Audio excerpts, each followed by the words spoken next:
আজকে চলে এলাম চেনা পরিচিত ইলিশ মাছের একটা রেসিপি নিয়ে।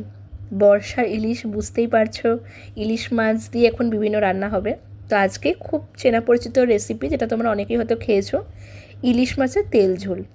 তো আজকে আমি আমার শ্বশুরবাড়িতে এসেছি, তো বাড়ি থেকে আসার সময় কিছু ইলিশ মাছ নিয়ে এসেছিলাম। তো এখানে ইলিশ মাছটাকে ভালো করে লাল লাল করে ভেজে নিচ্ছি, আর আমি না সর্ষের তেলে রান্না করছি।